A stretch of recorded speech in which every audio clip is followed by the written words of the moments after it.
desperate, at the time I was 17, 18, unemployed, and I was desperate to get a break. And I knew that if I did get a try, I would grab the chance. I think it was always going to be boxing. The minute I stepped into the gym as a 10 or 11-year-old, boxing just took hold of my heart straight away. I love everything about the sport of boxing.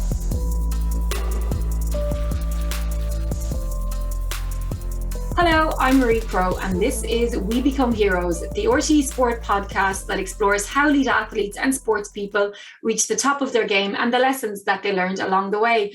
Now, I'm delighted to say that my guest today is former Ireland rugby player Tony Ward. Tony, first and foremost, how are things? How's life? It's great, Marie, I have to say. I'm living down in beautiful Greystones over the last few years, and I discovered what's all around our shores. I swim every day and I just absolutely love it, right through the winter. So a whole new lease of life. So in good shape. Yeah, well, you look great anyway. And I think when people think of you, Tony, they think of the ultimate, I suppose, male specimen when it comes to health and fitness and sport, a complete athlete. But just like when you do get that little bit older, is it difficult to stay fit, or do you find that it's a really important part of what you're about still?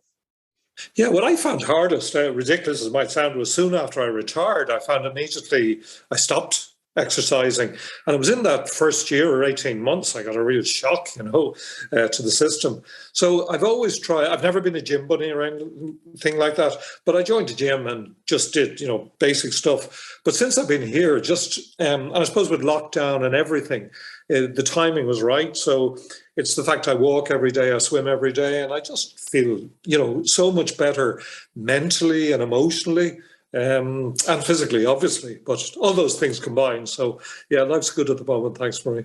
Is it difficult as well, like when you are a sports person and sport is such an important part of your character and I guess your identity to get a little bit older and to maybe not have that association and that ability as well? I don't know. I suppose, I'll always be associated with sport, but gosh, I'm struggling with that, honestly. All I'll say is that thank God I played sport, because the one cliche that you hear way back, as you know yourself, is how you make friends for life. And I have to say, as we go on, that's been the real beauty, and I think if anything, you become even closer and friendlier, even with your rivals. I give you the most obvious example we may talk about at some stage. Ollie Campbell and I are particularly close and have become more so over the years. So I think it's that bond you've got that really develops even more as you go through life. Certainly that's been the case for me anyway. I think a lot of people are going to be fascinated about you and Ollie Campbell. So how did that friendship come about? When, where, how? Tell us more. I suppose with Ollie, when you go back to school, we used to play against each other. He went to Belvedere on the north side, I might add. I went to Mary's on the south side, and we'd play against each other in the schools cup. So I guess at senior level was the first time senior schools level was the first time we'd get to know each other. And then obviously we became very close rivals over the years. And it's just through, the normal channels, I guess. But because we then both became very prominent in the international scene with Ireland on the lines, etc., it became of more interest to people. It was the obvious way a lot of people become rivals early on, but certainly we become closer as friends as the years have gone by. Was it hard to become friends with him, or was it just a natural thing? Like when we think of rivals, I guess we do think people that essentially probably don't like each other, even though it is a competitive thing. It's not personal, but did the friendship come easy? It did, and that was part of the problem, Marie, I have to be honest with you. When the rivalry became really intense in the late 70s, early 80s, I know it's different today with sports science and psychology, and it's all moved on to another level. I accept that. But we were every bit as competitive in our day, and we did the same mental rehearsal as you would do for big games and prepared in the right way. Or what was the right way at the time. And I know preparing for a big game, whether it was for Gary Owen against Belvedere, or whether it was for Munster against Leinster, or whether it was a final Irish trial, or whatever it was, I'd prepare as he would, as diligently as any, and I won't bow to professionals on this, as any professional we did. That's how serious we took our sport at the time. But when preparing for your big game, I had a great lecture in NCP, PJ Smith, Dr. PJ Smith, and PJ was ahead of his time in terms of exactly that. He'd have us rehearsing things that would go wrong in games or might go wrong, so you prepare for that. So I'd be doing that all week, preparing for the game and trying to build up, I guess, a sort of hatred towards this guy Campbell who'd be wearing the 10 in the jersey opposite me. And honestly, and this is no lie, we'd go onto the pitch, we'd run out, I'd deliberately try and avoid eye contact or anything like that, as you would do normally, as guys today do and whatever the code. And then you'd be running, say you were crossing ends and we were playing the other way, whatever, and he'd tap you on the shoulder or the backside and you're going by and just say, best of luck today, Wardy. And in that moment, all my prep had melted. It was a different sort of relationship. Like there was Coe and Ovid at the time in athletics. They were the big rivals across the water. And theirs was a bitter and vicious one. Or I know Rob Andrew and Stuart Barnes in rugby didn't get on particularly well when they were competing against each other. But we did.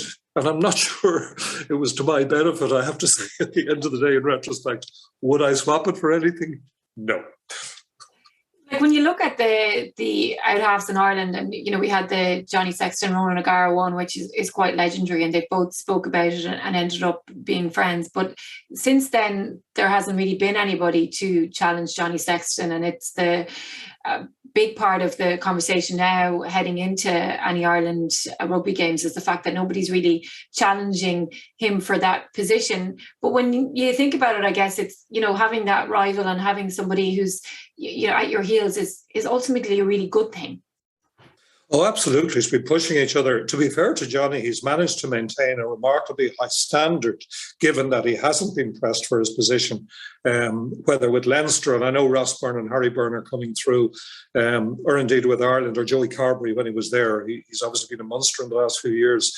So to maintain the standards he has is absolutely remarkable. And I absolutely applaud him. It's funny, Ronan and Johnny had a very different relationship. Theirs was dog eat dog right from the get-go. I mean, we always remember the famous pictures. I don't know whether it was in Lansdowne or Croker or somewhere, where one bellowing at the other. I don't know which was that, but one was as bad as the other. But that's how how intense the rivalry was. But again, I won't bow to that. Ollie and our rivalry was every bit as intense, but in a different way with a different background, if that makes sense. It worked for us, more for him than for me, because invariably he was picked, Ollie, that is. You take in the age factor, I think he's 37 this year, he's 99 caps. It's the level of consistency he's maintained over the years, and he's seldom dropped below that standard. He's very focused, but we all are in that respect. What I admire most as a player is his game management. Like what I love to see in an out half when it comes on. I remember after I'd retired, I remember the first one who really caught my mind in this respect and caught my eye was Eric Elwood when he came in, because immediately when Eric came into the side, he had a presence in the position. And that's one thing I that you've got to see in your out half, your quarterback, whatever comparison you want to draw. And Sexton certainly has that. He's been a remarkable servant to Irish rugby. And in terms of longevity, like how long more do you think he can go? I don't know. He's been having problems lately. Obviously, he's been picking up a lot of injuries. And when you play in the 10 position in the modern game, and I don't actually even mean that, because in our day, you were still in that channel and you were targeted by the opposition, where a back row forward would aim to go down at the 10, or you'd have a centre coming inside. But definitely he puts himself out there, and he's not afraid to get physically involved. So he is a very brave player as well. But I do think the fact that he's having more injuries as you get older, and that, Marie, as we all know, is that the mind never changes. You think the same now as you did when you were in your teens, and you do. And I'll hold my hands up to that. But the fact is, when the body is, getting knocked around quite a bit, it begins to feel it, and I think that's been happening to him of late. So hopefully, I'd love to think that he would make the next World Cup. I think it's a big ask personally, and look, the onus is on all these young players coming through. I mean, I'm a Jack Carty fan, for example, who hasn't really got the rub of the green in terms of selection. I think Harry Byrne has something over and above the ordinary. I've been really impressed with Ben Healy, in particularly this season, because he's beginning to do what I'm talking about that I saw with Elwood back then. He's beginning to impose himself on the position. So there are rivals there, but somebody, again, it's an expression I hate that's come into Irish rugby over the years, I guess, from the Southern Hemisphere. But this thing of holding up your hands, there's got to be a 10 holding up his hand to really challenge Johnny, and it has to happen soon, because we shouldn't be talking about him in this light. I think it's fantastic for him that we are, and a great reflection on him, but I don't think it's great for Irish rugby. How big an issue, though, is it? Because the Rugby World Cup isn't that far away, where the autumn international is heading into Six Nations. The games are going to come thick and fast. Andy Farrell is going to want to keep winning games. So the time for experiments is probably going to be, there probably isn't going to be much of it. So just looking into the near future, which is the Rugby World Cup, how big an issue is it that we don't have somebody that's automatically going to slot in there? Oh, it's a huge problem. I mean, the games we have coming up, we've Japan, we've the All Blacks, and we've Argentina. And I mean, there was a time we'd say, and it probably still is, in the pecking order, that you would think the Japanese game would be the, in inverted commas, easiest of those three games. But Japan, as we saw at the last World Cup, I mean, I love their brand of rugby, and I love the way New Zealand play rugby as well. I wish we did. I just think it's so exciting to watch, and it entices people into the game. Argentina is a different kettle of fish altogether. They play rugby in a different way. But because the New Zealand game is second, I've no doubt that Andy Farrell's going to have to put out the strongest team for the Japanese game in the opener. So there's no room there for experiment at all that I can see, or precious little. Then New Zealand, and then Argentina at the end of it. And obviously it will depend on the first two goals, how you pick for the third one. So you're bang on, and then you're into the Six Nations after Christmas, and then you're into a tour of New Zealand. So, I don't know how many games that 3 and 5 is 8, and 3 is 11 games this season. And really, it's difficult to see one game of those 11 that you can actually experiment in. So, look, players are going to have to step up in this new United Rugby Championship that we're seeing.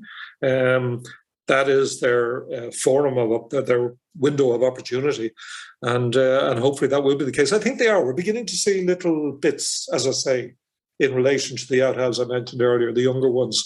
So let's see them stamp their mark on it now for the rest of the season.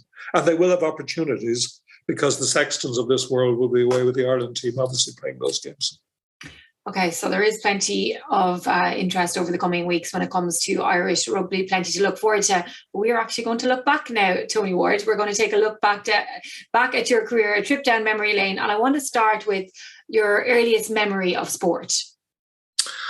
Earliest memory of sport. I was a child of a real child, a baby of the 50s, a child of the 60s, I guess you'd say. So for me, it would have been, and I was brought up in Leeds. I spent my first 5 or 6 years in Leeds. My dad was English, my mum was Irish, and my dad died when I was 5.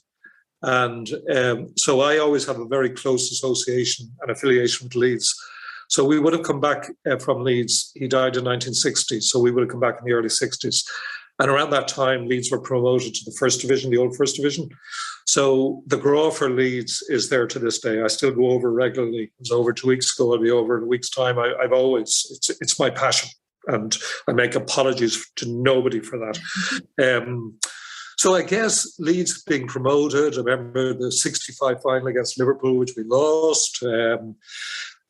England winning the World Cup in 66 was a huge thing. Kenneth Wolstenholme, he was a great commentator. He used to come into our rooms on Match of the Day at the time, and we were beginning to get TV coverage. It was a different era, but these things were happening. Back home, I'm from Harold's Cross in Dublin 6, So Rovers were my team, Shamrock Rovers. I followed, again, like Leeds. Everyone's second team is Celtic, and as with Celtic, I have an interest in Celtic, obviously, but Rovers were always my second team growing up. So going up to Glenmalure Park, Milltown, because it was so close to me, we used to walk up and walk back every second Sunday, and Rovers were hot in those days. They were really, really top sides. So, when you put all those things together, and that didn't rule out, I used to go to Croker as well. I remember going to 2 of Galway's 3 in a row in the mid-60s. I was brought along, and it was just fantastic. And that's one regret I have. Forgive me if I'm jumping, Marie, because you may come on to it, but it's that I see kids today and they have the opportunities to play every sport. People sometimes talk about rugby still being elitist. I'm from a very working class background and I'm proud of my roots. But we didn't have the opportunity back then to play Gaelic games, for example. Football, I would love to have played, but I didn't have that opportunity. It was kind of north side was Gaelic football, south side rugby, soccer was everywhere. Yes. So soccer would have been my real passion growing up. So I guess a simple answer to your question is it was definitely through Dahlia and Milltown and Tolka and all those grounds, Inchicore, Pats. That was my early intro. So who's your hero then, or your heroes growing up? Who were the people that you were obsessed with? I had quite a few of them, actually. Well, in a Leeds context, it was the midfield dynamos. It was Giles, because he was one of our own, John Giles, who's always been a personal hero, and Billy Bremner. They were my two growing up. With Rovers, Frank O'Neill, like Naylor on the wing, was brilliant. He was away with Arsenal for a while. He never made it, but by League of Ireland standards and indeed international, he was absolutely fantastic. I had other heroes much closer to home. When you're in school, you've role models older than you, and 2 future internationals and played with me. That was Shay Deering, who captained Ireland against the All Blacks. I played in that game in 78 in Lansdowne, and Johnny Maloney, like scrum half. They were just great players, and they were heroes you could touch. Like we were in first year, and they were in 5th and 6th year, and you aspired to do what they did, whether it was in Donnybrook or, Kenilworth Square, which was our ground in Aries, or wherever it was. And that was fantastic. And I had Welsh heroes too. Sorry if I'm going on about a lot of them, but these were all heroes. Like Wales in the 60s and 70s were just fantastic, the way Welsh played their rugby. And like to have Gareth Edwards and Barry John and Phil Bennett and Gerald Davies. I loved his jinking ability. I always liked these creative players. And it was kind of, if I'm honest, I didn't deliberately model myself on that, but they were my heroes. And I liked the way they played, and it excited me. So I guess I was a little bit that way. And I was a bit small too. So therefore, for me, it was always about attacking space, whether it was in football. And I was because I had low centre of gravity, it was probably one of my strengths in both games, that I could sidestep, or I could, throw a shape one way and I was gone the other way, or I could swerve and all that sort of thing, being small. So I was brought up, I guess on that principle. I even forget the question. We were talking about your heroes and you were looking at. So, but we'll move on now, because we're flowing into the next question anyway with that answer, and that is, when did you first realise that you had sporting talent? Gosh, when did I first realise I had sporting talent? Probably. Again, today, there's underage teams in every code in both genders, from God knows what up. In our day, there were very few. So when I was playing schoolboy football, soccer, for example, there was only an under 15 Ireland schoolboy team, and then there was youth under 18. They were the two. Now you'd have, under 40, 50, 16, 17, 18. There's so many of them. So you really aspired to wanting to be that under 15 team. And soccer was huge in Dublin, in the Dublin District Schoolboy League back in the late 60s, early 70s.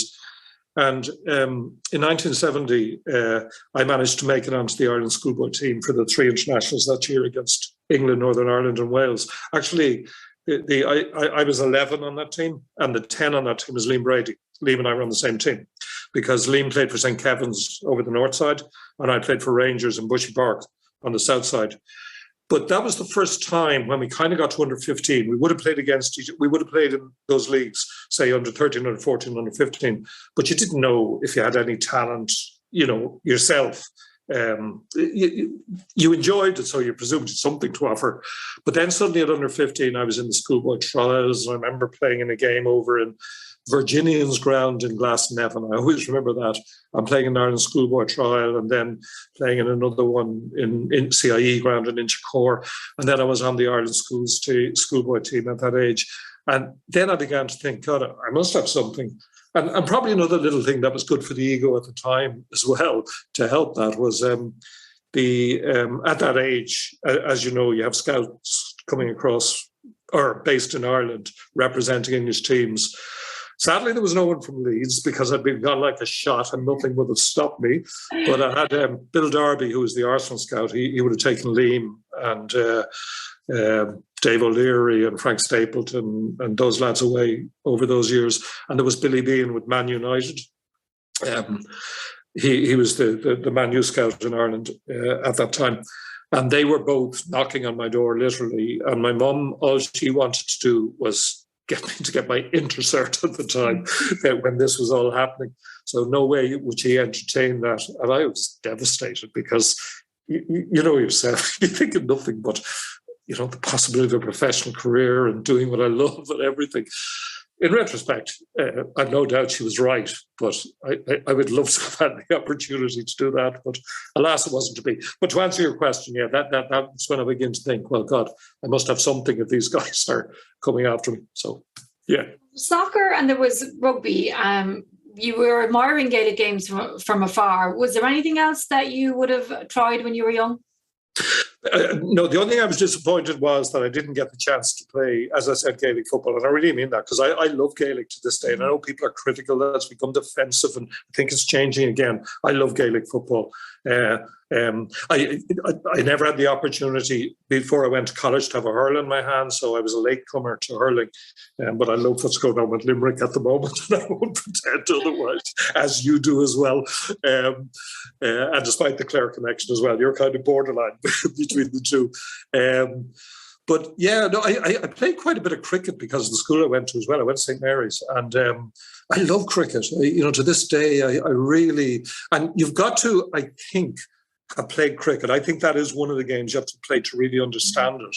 And because I had an early introduction to that, I do understand the game. I never played it at any level. But certainly that was a game that stayed with me, and I love to this day. I love watching cricket, even Test cricket, even the 4 and 5 day stuff. I went over actually 2 years ago to Lords for the first time. I was invited over to the Ireland game there, and it was fantastic. I mean, did we ever think we'd have Ireland playing England in cricket at Lords? And that's the beauty of where sport evolves and develops. You must have been good at everything, though, like everything that you tried. No, people say that. You want to see me now. I'm trying to play golf now, take it up at this stage. And people assume that hand-eye, whatever, positive transfer between sports. It doesn't work like that. I wish it did. I'm sticking at it and I'm persevering and I'm improving, but very, very slowly. So no, Marie, you're very kind, but that flattery won't work in this case because it's not true. But I was reasonable at a few sports. Yeah. So what about the rugby then? Like when did that start kind of taking over from soccer and becoming the main thing that you were doing? Yeah, I think that's a huge question because even now, if you were to ask me, there are certain regrets I have looking back at choosing between those two sports. I think where the big problem came was when I got to sixth year and did my Leaving Cert and then left school. And straight away, Liam Toohey was manager of Shamrock Rovers, Louis Kilcoyne. The Kilcoynes had taken over Rovers at the time. Louis Kilcoyne was the managing director. And the two of them met me at the time. They'd been watching me over the previous 2 years playing youth football. And I was in the Ireland youth squad at that stage too. And they got me to sign, not got me to sign, I met them and I signed for Rovers as a part-time professional straight out of school. And I did pretty well. I got fairly much straight into the first team the following year. So, things happened quite quickly. Now, it was a less successful Rovers team than the one I had followed in the 60s. It was something of a lean period. But to play for my boyhood club, the team, to be in Milltown, like, to me, that was my theatre of dreams. Like, Milltown was a magic stadium. I think that's one of the tragedies of Irish football. That was no longer there. But to play in Milltown for Rovers, to wear the green and white, like Billy Lord was a famous masseuse, for want of a better word, sponge man. He used to run on. Billy would have the fag in the mouth when he was running onto the pitch. And he was famous with all the Rovers teams over the years. And I like getting treatment for, during the week when you get a knock between games and you up at Billy in Milltown, he was doing it to him, having the most incredible conversations with him. And I was pinching myself. Is this me here? And he's rubbing my leg and he's giving me his knowledge. Billy Lord, that's how much Rovers meant to me. So anyway, so I decided at that stage I was going the soccer route, and all my friends went and played under 19, under 20 and universities and St. Mary's Old Boys Club. But soccer was the game I wanted to play. So I had a few years in League of Ireland. And then I went to NCPE with your dad. Tim was there as well. And it was a new concept in Irish education, never mind Irish sport. It was fantastic to have this wonderful campus out in Plassey in Limerick, a 4-year course studying physical education and doing what you love. Now, it's not the same as playing as a professional, but it's as close as you could get. And that to me was magic.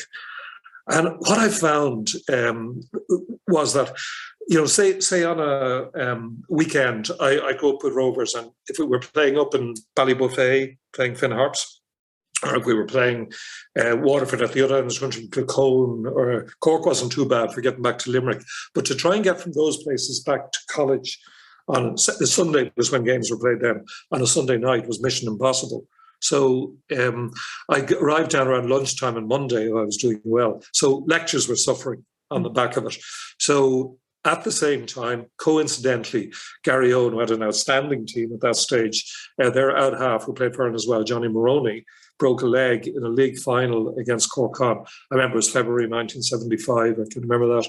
And Shay Deering was playing for Gary Owen, and he knew I was out at the PE college because his twin brothers had been in class. They were brilliant rugby players as well, both wing forwards, both played for Leinster at schoolboy and underage level. So Shay knew me. He told Gary Owen I was out there, and Gary Owen approached me. And I remember, Marie, just shows you how fit we were back in the day. I remember in February of 1975 playing a game for Rovers against Home Farm in Tolka on a Friday night, 8 o'clock kickoff. I played the full 90 minutes. And then the following day at 3 o'clock, playing in Lansdowne Road for the Gary Owen first team, my first game of rugby since I left school, against Wanderers in Lansdowne Road. And there was no problem doing that, just not even 24 hours apart. But I had a decision to make after that. Mm-hmm. And I went with rugby and gave it a go for a few years. So that was the first big decision I had to make. But I still dabbled in the soccer along the way. So when you had made that decision, and obviously you were committing to that, and very quickly, I'd imagine it got serious and the stakes got high. What did you have to work on your game to improve the most? Like, what were the core skills that you developed during those years?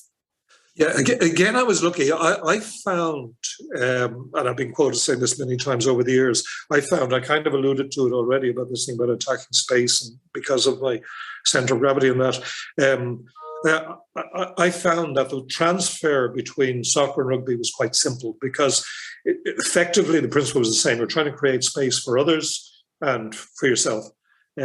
So I didn't have any great difficulty there. The real difficulty I had, it was a strange one. It was more metabolic, if that's the word, of metabolism, in that in order to play rugby, I needed to be that little bit heavier, whereas in order to play soccer, particularly because I tended to play wide on the left and right, you didn't need to be carrying excess poundage. So trying to keep that balance was what I found very, very difficult in how you prepared for the two different sports. And you look at the body types of rugby players now compared to footballers. There's no comparison.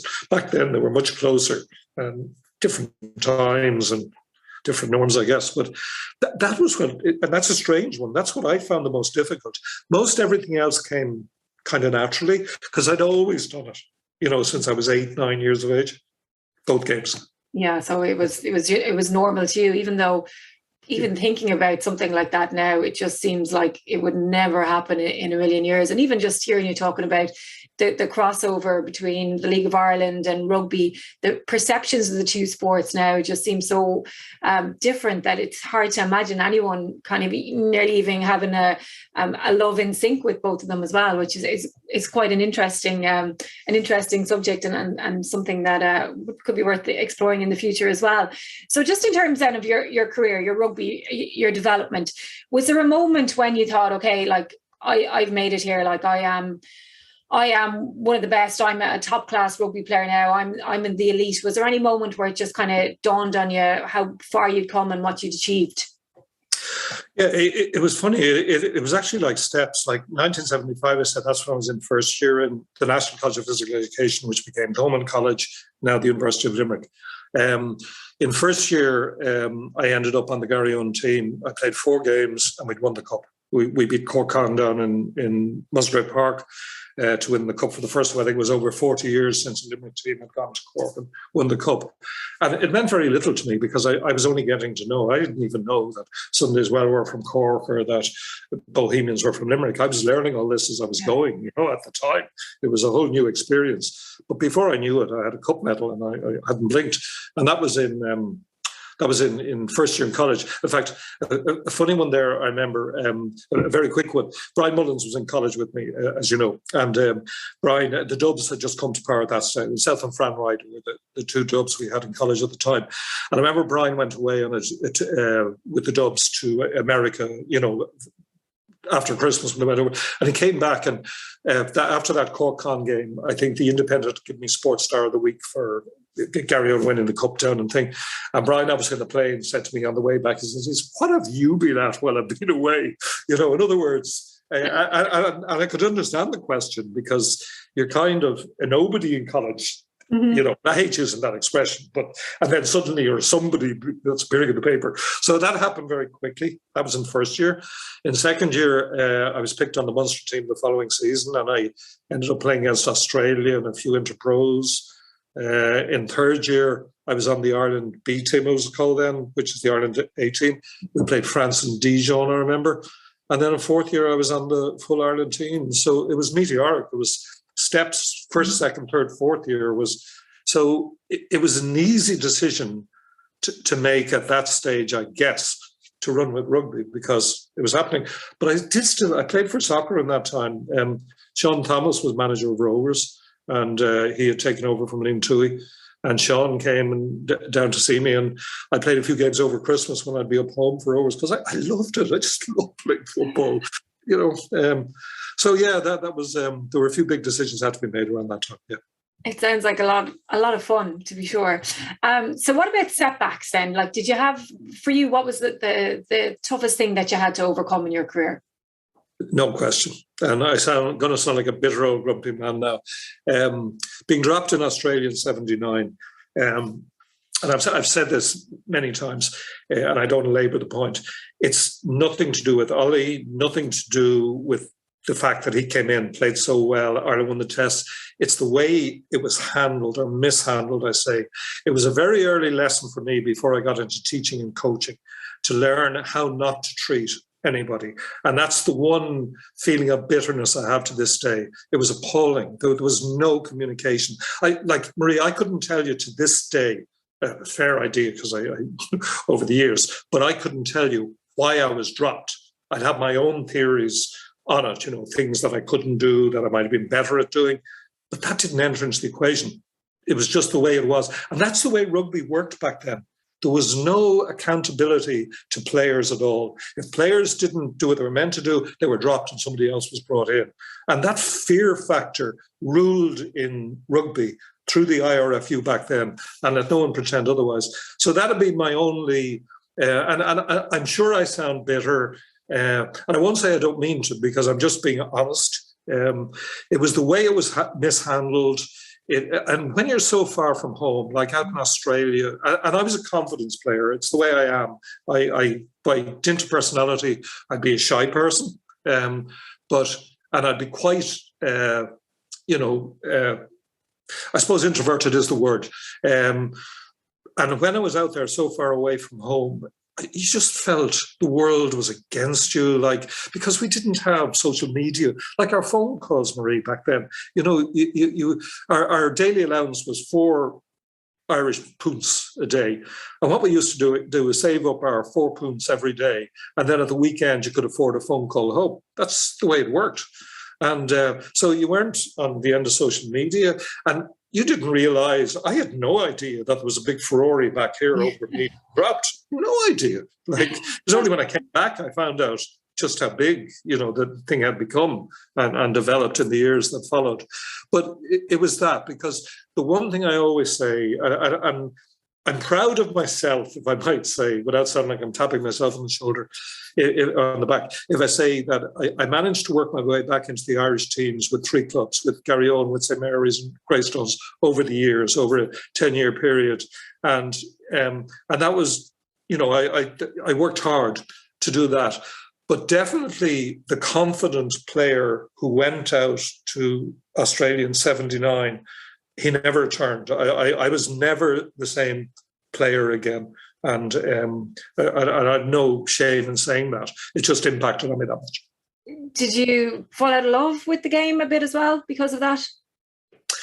If I'm honest, yeah, I think that's a very good question. Although the following year, funnily enough, I was picked for the Lions. I wasn't picked directly. The out halves were Gareth Davies of Wales and Ollie. And they both got injured very early on, and I got the nod to go out as the third out half, and I played the first test. And so, that was great as well. And the following year I was back in the Ireland team. So I was in and out, but it did. And then in the early 80s, Marie, and I think this answers the question, or the answer I'm trying to give you. I think this reflects that there were great years for Limerick Football Club. Like when Owen Hand came to Limerick, like Owen was he was inspirational when he came down, and the difference he made, and Dave Mahidi assisted him. Dave's a very close friend of mine, as you know, and having the two of them with Limerick, and they wanted me. It was a great Limerick squad, like with great players at the time. Like I could run them all off: Joe Mahoney, Tony Meany, guys who are no longer with us, Alfin Nuke and Pat Nolan, Des Kennedy, Johnny Walsh, all great players, and they all were there at the same time. Kevin Fitz in goal, all guys I'd watched over the years. And what I loved about that group with me was it was really difficult for them because they knew that rugby was my number one game. But Owen and Dave wanted me to play when I was available, and the lads accepted that, which wasn't easy, So I'd only come in, and like my last game for Limerick was against Man United. The friendlies I played with Tottenham in Spurs with our Delays and V and all those guys in Thomond Park in the early 80s, and winning the FAI Cup. I played in all the cup games bar one. So where other times there'd be a rugby tour on. I played in Europe, I know, with Limerick against Southampton home and away. And then I remember the following year we were to play Alkmaar in Holland, and I had a Munster tour to Romania. So it was tough on the Limerick lads when I had to go off and do that. But I had no choice. So I fell a little bit out of rugby at that period, Marie. Yeah, definitely. And I was just so delighted. I loved playing my years playing football with Limerick as well. They were great years. You so much passion for it. Like you can still tell. I can't even imagine what you were like when you were younger and in the thick of it. If you this much passion for it still, Tony. So when you think about everyone that you met along the way and the different people that you encountered, coaches on the field, off the field, who had the biggest impact on your career? Oh gosh. If I was put it down to one person, and I've mentioned him already, I would say PJ Smith. PJ sadly is no longer with us. PJ played rugby for UCD and Bective himself. He started lecturing in NCPE the same day I started as a student there. And I remember standing with him in the line a day or two, and we got chatting straight away. And I just found PJ fascinating. PJ was a giver. He'd give you his time. He had a passion. The word you've just used, he had that for his profession and what he did. And he loved passing on knowledge, and he had a passion for rugby. He ended up playing with me in Garryowen. He shifted from Bective down to Garryowen and played prop there. And PJ was such a huge influence. Sadly, he's no longer with us. He died of a brain tumour a few years ago. But himself and Dave Weldrick, who sadly passed away last year as well. Dave died tragically down in Kilkee. They were both so far ahead of their time. Like Dave, you talk to any of the lads, Larry McCarthy now is president, you know, Larry was in college with us as well. And you talk to them about the influence that I'm sure Pat Spillane, Mick Spillane, Jimmy Dean, and they'll all say the same to you. The influence Dave Weldrick had on them, because soccer was Dave's game. He was St. Pat's, would have been his club in Dublin. Dave was from Walkinstown, Dave Weldrick. And he would transfer the soccer principles to Gaelic, and they worked. And Thomond College, as it was then called when they won the All-Ireland club title. While we were all in college. Yeah. Sadly, I didn't play, I wasn't. The closest I got, Marie, was in the Gaelic grounds in the Ennis Road for one of the games along the way. I was wearing one of those white coats holding up the flag by the goal. That's as close as I got. But Dave Weldrick and PJ Smith were hugely influential on me in those days. And I'm so grateful. I know Eddie O'Sullivan says the same. Eddie probably went a different path in the end, and that it was more to coaching that, I hate the expression, made his name afterwards, because Eddie was a good rugby player as well. And Eddie will say the same to you about PJ, as will Liam Hennessy, I know, who got involved in the IRFU subsequently. Liam was a pole vaulter when he was in college. But that's the impact PJ had on so many people. So, yeah, he was numero uno for me.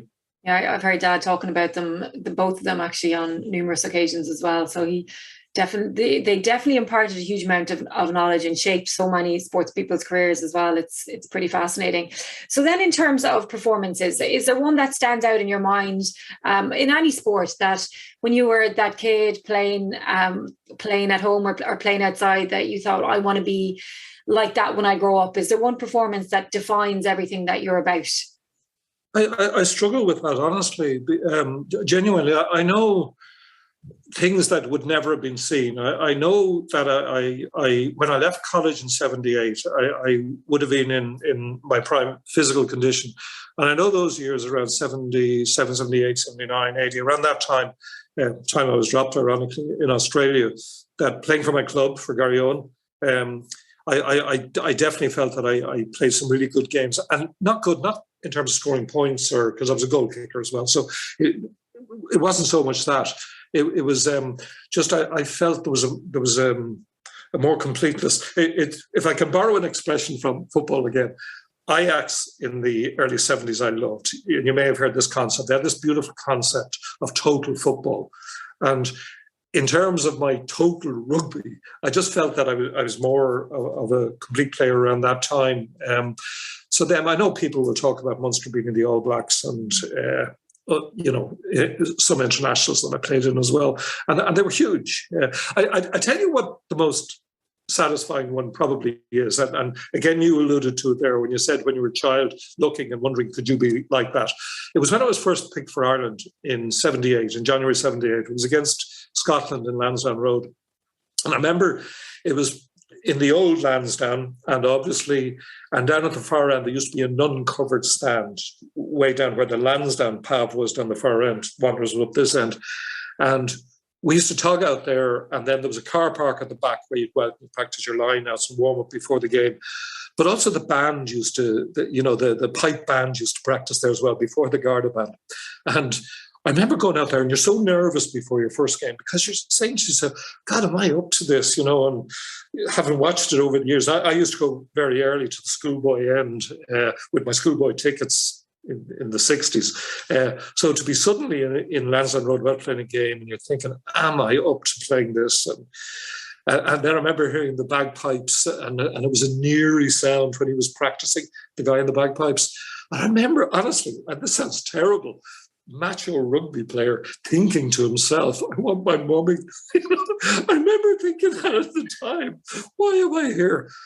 But from somewhere, and this sounds perverse. It's almost a contradiction.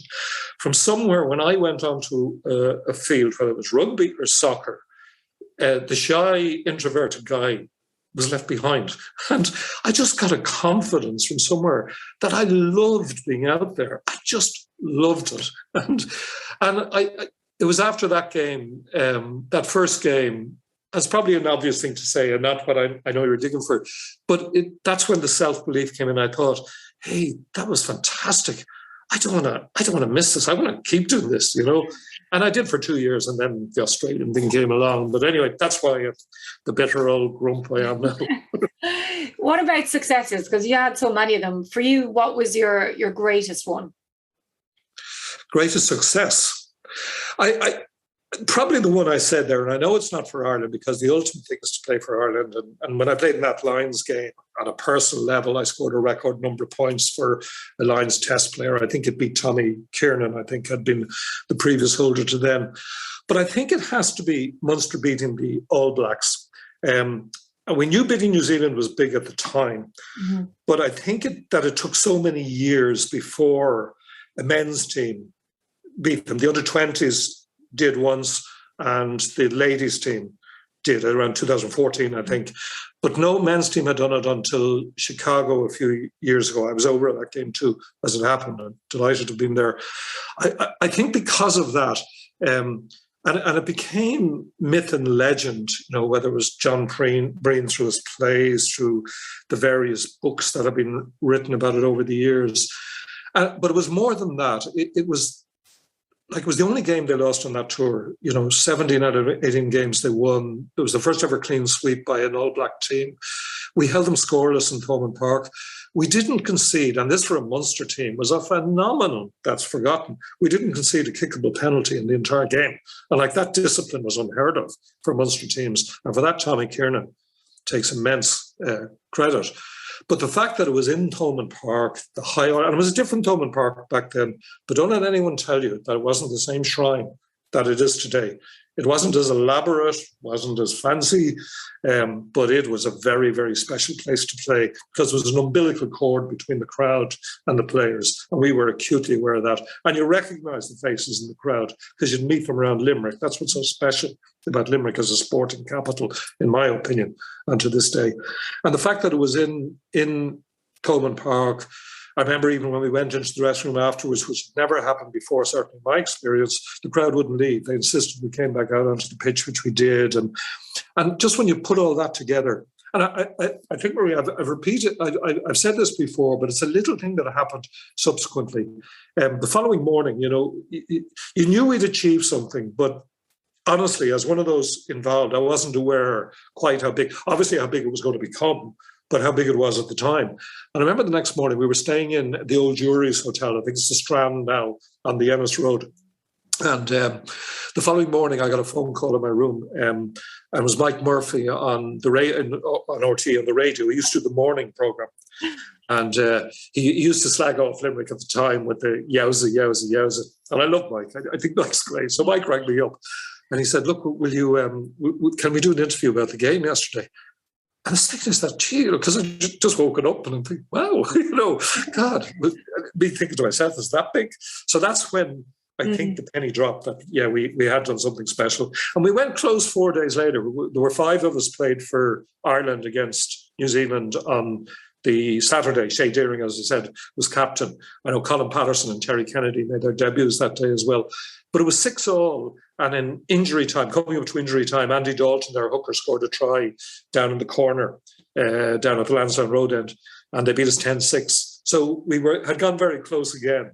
And but it's funny in retrospect, that would probably have taken from. Yeah, true. Actually, yeah. So maybe it was predestined. That's how it's Anyway, that was probably the biggest, even though it wasn't an international. It was a huge deal, though. What about your legacy? This is always a hard one for people. What do you think your legacy is going to be? Gosh, legacy is going to be, I don't know, as a player, and I'd like to think as a coach, the one thing I've always tried to emphasize is positivity. I don't get I just can't understand people slagging people off for the sake of it. And I do say for the sake of it. Maybe it was the Australian experience I had, but I would never, and I coached for many, many years at schools level, in various schools in St Andrews, St Gerard's, etc.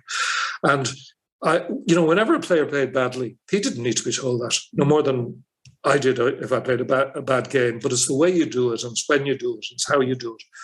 And I learned that. So I'd like to think as a coach, that's my legacy. And I preach that. I've been director of rugby in Gerrards. I stepped down during the pandemic, but for the last 20 odd years.